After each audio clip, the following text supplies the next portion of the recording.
Hi friends, எல்லோரும் எப்படி இருக்கீங்க? நாங்கள் 5 வாத்து வாங்கி விட்டோம். குட்டியாக தான் வாங்கி விட்டோம். அது கொஞ்சம் கொஞ்சம் வளர்ந்து இருக்குது. ஃபஸ்ட்டு சின்ன குட்டியாக தான் இருந்தது. இப்போ கொஞ்சம் கொஞ்சம் வளர்ந்து கொஞ்சம் பெருசாக இருக்குது. அது பார்க்கறதுக்கே அழகாக இருக்குது. இப்போ நான் வீடியோ எடுக்கேன்னு அது ஒதுங்கி ஒதுங்கி வாடுது. நாங்கள் அதை கழுத்தை பிடிச்சி தான் தூக்கோம். உடம்புல பட்டால் அதுக்கு வலிக்கணும்னு நினைக்கிறேன். கழுத்தை பிடிச்சி தான் வாத்தை தூக்கணும். இது வெள்ளை கலரில் இருக்குமா இல்லை கலர் மாறுமான்னு தெரியல. ஆனால் இன்னும் கலர் மாறலை, வெள்ளை கலர்லேயே தான் இருக்குது. நாங்கள் இதுக்கு அரிசியும் ஒரு டோப்பில் தண்ணியும் வச்சுருக்கோம். அது விருப்பப்படி நேரம் குளிக்கும்.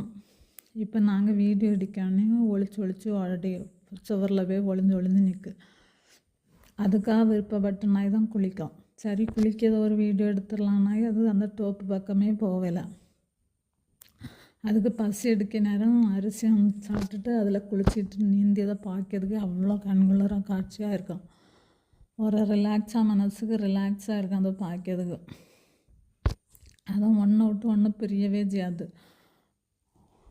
ஒன்றை தனியாக மாட்டிக்கிட்டுனாக்கி